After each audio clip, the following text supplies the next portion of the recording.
Is coming in 5 minutes. एक second रुकना, मैं कॉल बैक कर रही हूँ। अबे ओ फटीचर, तू कौन है और यहाँ मेरी गाड़ी के पास क्या कर रहा है? अरे मैडम, ये गाड़ी सुमित साहब की है ना? हाँ, ये गाड़ी मेरे हस्बैंड सुमित की है, लेकिन फटीचर तू कौन है और उन्हें कैसे जानता है? क्या आप सुमित की मेहरारू हैं? अरे मतलब पत्नी। बात ऐसी है ना, हम बहुत दूर गांव से आए हैं भाभी, हमको उनसे मिलना बहुत ज़रूरी है। हम बचपन में साथ में रहते थे, खेलते थे और साथ में पढ़ाई भी करते थे। एक बार सुमित भैया से मिलवा देंगे ना। और ये गाड़ी ना हम उनकी रील में देखे हैं, वो बहुत रील बनाते हैं उचक उचक के। साले फटीचर, पहली बात तो मैं तेरी भाभी नहीं हूँ, मुझे भाभी कहना बंद कर। और क्या कह रहा है तू तेरे जैसा फटीचर आदमी सुमित का बचपन का दोस्त है, तू शायद जानता नहीं है। सुमित जो है ना, वो इस पूरे एरिया के सब इंस्पेक्टर है और मेरे हस्बैंड है, समझे ना? इतना बड़ा घर है, उनके पास ये गाड़ी है। वो तेरे जैसे फटीचर के दोस्त होंगे। यहाँ ना तेरी बकवास नहीं चलने वाली है, चल भाग यहाँ से। क्या सुमित भैया इंस्पेक्टर बन गए, बड़का वाला? अरे तो बहुत खुशी की बात है भाभी। आप एक बार सुमित भैया से मिलवा दीजिए, फिर हम चले जाएंगे, बहुत ज़रूरी काम है। अगर हम उनसे नहीं मिले ना तो बहुत बड़ी दिक्कत हो जाएगी। हम आपके अगर हाथ जोड़ रहे हैं, एक बार मिलवा दीजिए। और भाभी, हमको पता आप क्यों नहीं पहचान पा रही है। बात ऐसी है ना कि हम आपकी शादी में नहीं आ पाए थे, इसलिए आप हमको नहीं पहचान पा रही है। वो सुमित भैया ने हमको शादी में बुलाया था, लेकिन कुछ बहुत बड़ी प्रॉब्लम हो गई थी, इसलिए नहीं आ पाए। क्या बोला? तू शादी में नहीं आ पाया? साले फटीचर, तेरे जैसे दो कौड़ी के लोगों को शादी में बुलाया किसने होगा? देख, मैंने तो नहीं बुलाया। और रही बात सुमित की, तो उन्होंने भी नहीं बुलाया होगा, क्योंकि अगर हम लोग तुम्हारे जैसे फटीचरों को अपने यहाँ शादी में बुलाएंगे ना तो हमारी बहुत ज्यादा इंसल्ट होगी, क्योंकि तुम्हारे लोगों का लेवल ही नहीं है हमारे वहाँ शादी में आने का। देख, मुझे सच सच बता, तू कौन है? लेकिन हुली और शक्ल से तू मुझे चोर लगता है। साले कहीं चोरी वोरी करने तो नहीं आया तू? नहीं भाभी जी, हमको चोर नहीं है, हम तो बस उनके गांव से मिलने आए हैं। वो हमारे बचपन के दोस्त हैं। हमारे माता जी ना उनको अपने बेटे से मानती थी। एक बार आप मिलवा दीजिए ना, बहुत बड़ी मेहरबानी होगी आपकी। साले बकवास मत कर, तुझे पैसे चाहिए ना? तुम्हारे जैसे गरीब लोगों को ना पैसे ही चाहिए होते हैं। ये ले पकड़, ले। अबे जितना चेंज है ले, 200 रुपए, 50 रुपए पकड़। मिल गए ना पैसे? चलो भाग यहाँ से। अभी हम पैसों के लिए यहाँ नहीं आए हैं, वो तो हम उनसे बहुत लगाव है। और वैसे भी बात छोटकी बहनिया की शादी है, उनको काट देना था। बोले हैं ना कि अगर छोटी बहन अगर बोली है कि अगर भैया शादी में नहीं आएंगे ना तो हम शादी नहीं करेंगे, इसलिए। और ये पैसा आप अपने पकड़िए, हम पैसों के लिए यहाँ नहीं आए। आपके आगे हम हाथ जोड़ रहे हैं, एक बार मिलवा दीजिए सुमित भैया से, उसके बाद हम चले जाएंगे। साले, अगर तो चंदा मांगने आया है क्योंकि तेरी बहन की शादी है तो मैं तुझे पैसे दे रही हूँ ना, ये रख लेना पैसे। पैसे नहीं चाहिए तो तुझे क्या चाहिए? देख मेरी बात सुन, मैं सुमित को नहीं बुलाऊंगी, चल निकल यहाँ से। भी ऐसा मत करिए, बहुत दूर से हम आए पैदल, और वैसे भी हमारा बस सामान भी चोरी हो गया। अब मिल के नहीं जाएंगे तो बहुत बुरा लगेगा। एक बार मिलवा दी, अगर वो हमको नहीं पहचानेंगे ना हम चले जाएंगे बिना कुछ बोले। साले बहुत ढीठ आदमी है तू, तेरे जैसा ढीठ मैंने देखा नहीं। जा रही हूँ, सुमित से पूछ कर आ रही हूँ, और अगर उन्होंने पहचानने से इनकार कर दिया तो तुझे जेल में डलवा दूंगी, समझा? हाँ ठीक है, आप बुला दीजिए। और मेरी गाड़ी से दूर होके बैठ। ठीक है। बताओ, बस सुमित भैया से मिलने फिर चले जाएंगे, उसके बाद हम इतना जलील नहीं हो पाएंगे। क्या ही कर सकते हैं हम। बेबी बिजी है क्या? अरे नहीं प्रियांशी, बताओ क्या हो गया? वो एक्चुअली अपनी कार के पास एक फटीचर सा आदमी बैठा हुआ था, वो बोल रहा था कि वो आपको जानता है। और हाँ, कार के पास फटीचर, तुमने उसका नाम पूछा है? कुछ नाम कुछ क्या बताता, रामू बता रहा था। बोला था गांव से आए हैं, आपको जानते हैं। बेबी मुझे ना वो कोई चोर लग रहा था। रामू गांव से आया है, मुझे जानता है? हाँ। तो तुमने उसको बुलाया कि नहीं बुलाया? आपका दिमाग खराब हो गया? आपने उसकी हालत नहीं देखी है?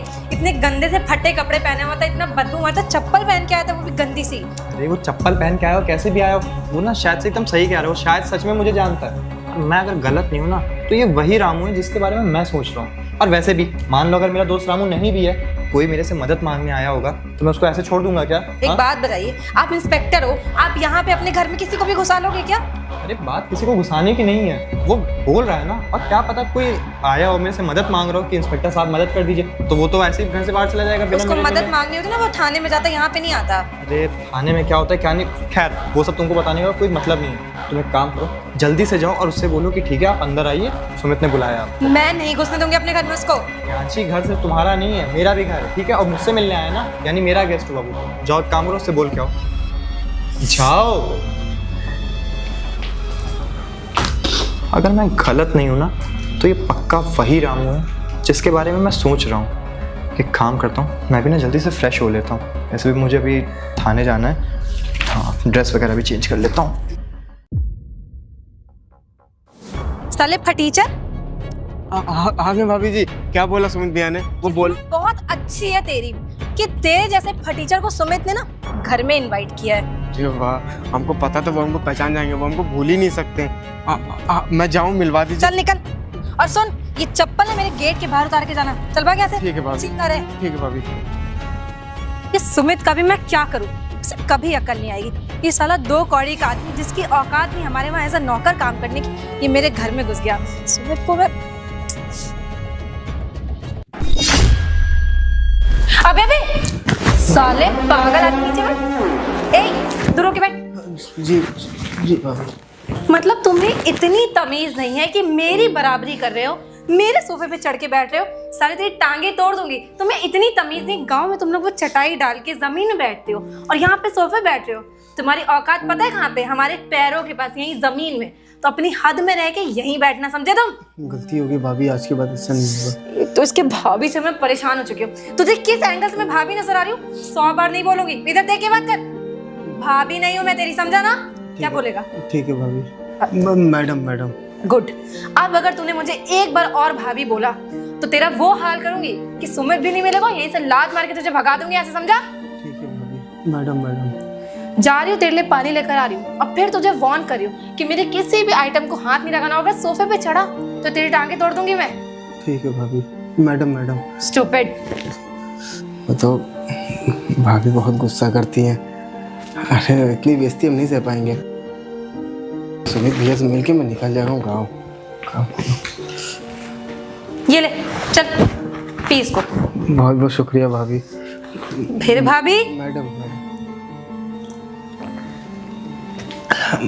मैडम, ये पानी तो बहुत गर्म है, ठंडा पानी मिल जाता तो बहुत अच्छा होता। अच्छा, ठंडा पानी चाहिए?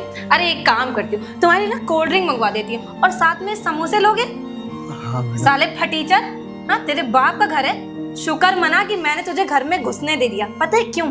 सिर्फ सुमित की बात थी। अगर सुमित की बात ना होती ना तो तुम्हारे जैसे 2 कौड़ी के गरीब लोगों को ना मैं अपने सर्वेंट ना रखूं, समझे ना? जूता साफ करने वाला भी ना रखूं। और तुम्हारे जैसे 2 कौड़ी के आदमी आज मेरे घर में घुस के बैठे हो।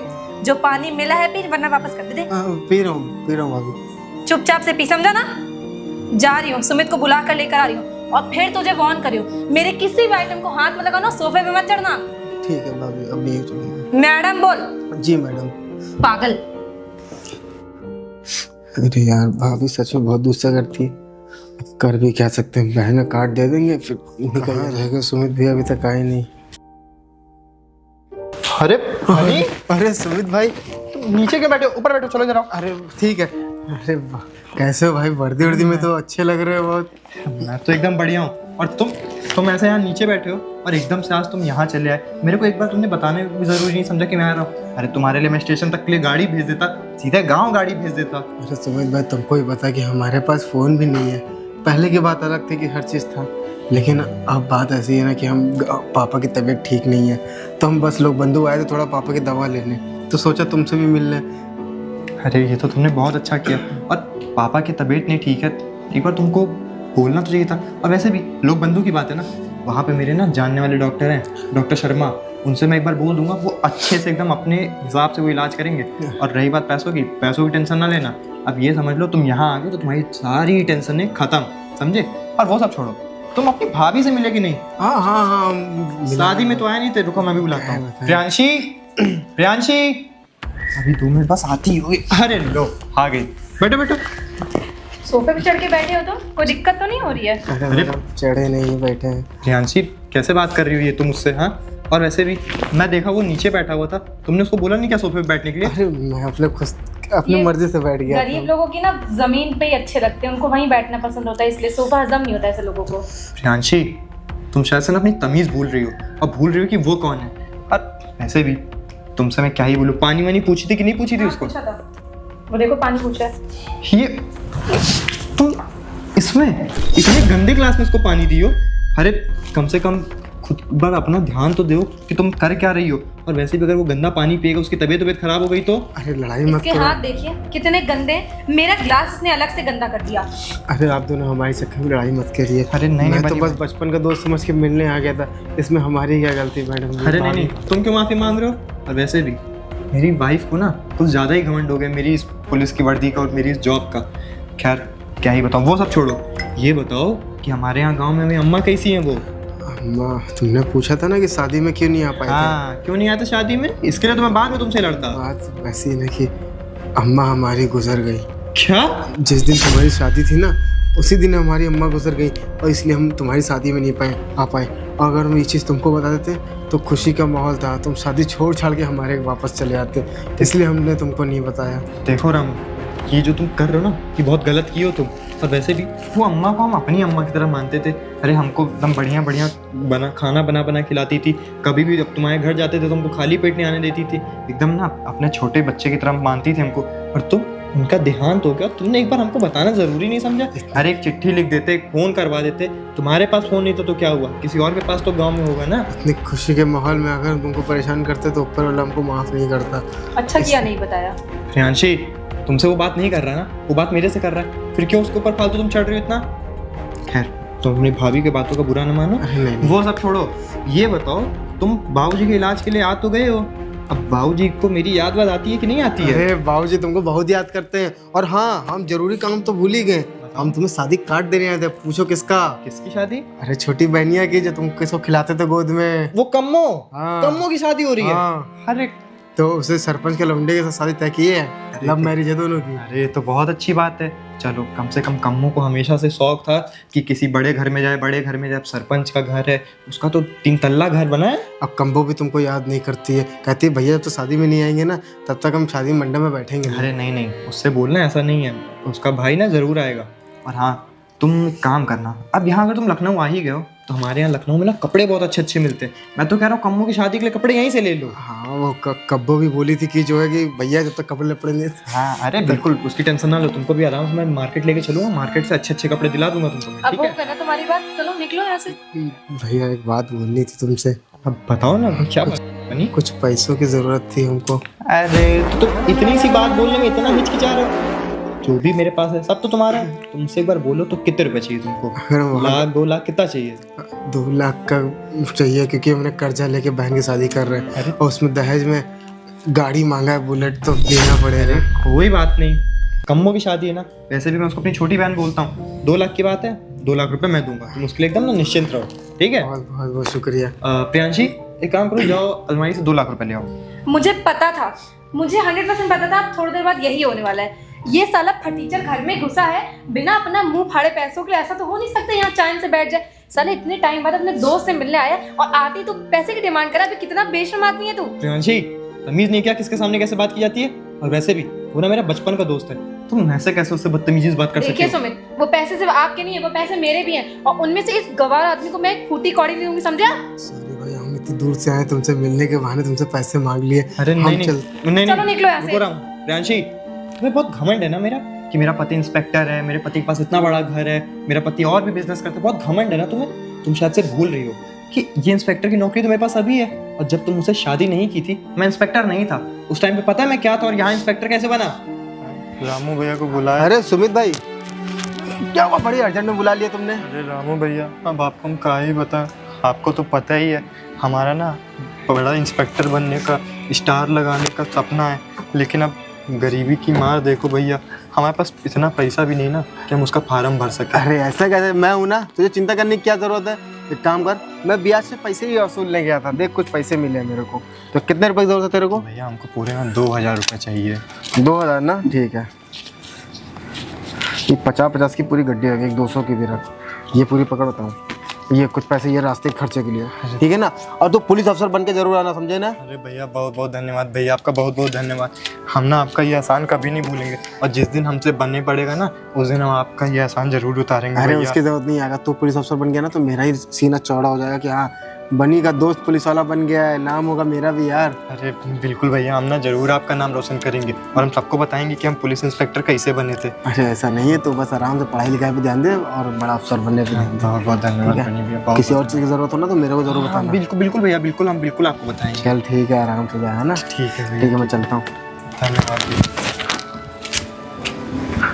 शुक्र मनाओ कि भैया हमें मदद कर दिए, नहीं अगर ये ना होते ना तो हमारा पुलिस इंस्पेक्टर बनने का सपना धरा का धरा ही रह जाता। हम ना एक दिन रामू भैया की बहुत बड़ी मदद करेंगे, बहुत बड़ी।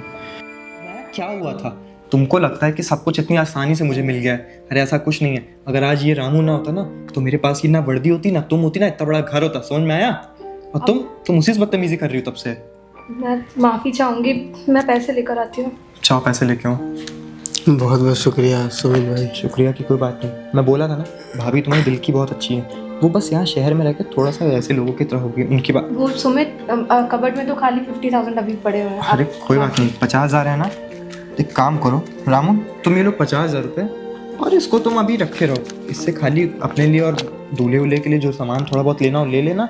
बाकी रही 2 लाख रुपए की बात तो वो मैं तुम्हारे अकाउंट में डलवा दूंगा। और 2 लाख क्यों, काम करते हैं 3 लाख रुपए डायरेक्ट सीधा 3 लाख रुपए डलवा देते हैं। बाकी रामू भैया मुझे माफ़ कर दीजिए, मुझे आपके साथ ऐसे बात नहीं करनी चाहिए थी। अरे नहीं मैंने भाभी, आपकी कोई गलती नहीं है। हम भी ऐसी हालत में आएंगे तो कोई भी हमको भगा देगा। आपका हुलिया देख के आपको जज किया, मुझे माफ़ कर दीजिए भैया। कोई बात नहीं भाभी। अरे कोई बात नहीं। सुनो वैसे भी इतनी दूर से तुम आए हो ना, तुम थक गए होगे तो एक काम करो, भाभी ना तुम्हारी लौकी का हलवा बहुत बढ़िया बनाती हैं। तो एक काम करता हूँ तुम्हारी भाभी से बोलते हैं तुम्हारे लिए लौकी का हलवा बनाए, तब तक तुम आराम से जाओ। इसमें क्या लाए हैं आप? कपड़े हैं भाभी, वो लाए पहनने के लिए सुमित भैया के लिए। अरे बहुत बहुत बढ़िया। एक काम करो, जाओ तुम अभी जल्दी से जाके ना फ्रेश हो लो। उधर सामने जाओगे वहाँ पे ही वॉशरूम है, ठीक है? ठीक है, फ्रेश हो लो फिर आओ, फिर मैं तुम्हारे लिए लौकी का हलवा बनवाता हूँ। बाकी आप घर कैसे जाएंगे? इन्हें ना अपनी कार से भिजवाइएगा ना। अरे कार से क्यों भिजवाना, हम सब लोग चलेंगे। वैसे भी कम्मों की शादी है, कम से कम 10-15 दिन पहले तो जाना पड़ेगा ना। चलिए ठीक है भैया, आप फ्रेश हो लीजिए। चलो जाओ। मुझे माफ़ कर दीजिए, मुझे ऐसे उनसे बात नहीं करनी चाहिए थी। और देखिए ना वो कितने अच्छे इंसान थे, मुझे माफ़ कर दीजिए। अरे कोई बात नहीं प्रियांशी, पर ये चीज़ मैं तुमको हमेशा बोला हूँ ना कि किसी का भी हुलिया देख के या उसके कपड़े देख के उसको जज मत किया करो। क्या पता वो इंसान कैसा हो, क्या पता उसने कितनों की मदद की हो, कैसा उसका नेचर हो। और आज देखो मेरे पास जो भी कुछ है सब कुछ तो इस रामू का ही दिया हुआ है ना। अगर उस दिन मेरी ये ना मदद करता तो शायद से ही मैं तुमसे शादी कर पाता, शायद से मेरे पास ये वर्दी हो पाती। आगे से मैं किसी के का भी कपड़े देख के हुलिया देख के उसको जज नहीं करूँगा, किसी से बदतमीजी नहीं करूँगी। बाकी अब मैं रामू भाई के लिए खाना अरे निकलवा हाँ देती हूँ। हाँ जाओ, उसके लिए तुम खाना निकलवा लो, मैं भी आता हूँ फ्रेश होकर, ठीक है? चलो देर से सही मेरी बीवी को अकल तो है। और इसी बहाने मेरा रामू के ऊपर का कर्ज उतर गया। मैंने उससे बोला था कि एक दिन ना मैं तुम्हारी ज़रूर मदद करूँगा, और देखो आज वो दिन आ गया। खैर मुझे भी अच्छा लग रहा है रामू की मदद करके। तो हेलो दोस्तों, ये वीडियो आप लोग को कैसी लगी? अगर वीडियो आप लोग को अच्छी लगी हो तो ज़्यादा से ज़्यादा शेयर करें, लाइक करें और चैनल को सब्सक्राइब करें।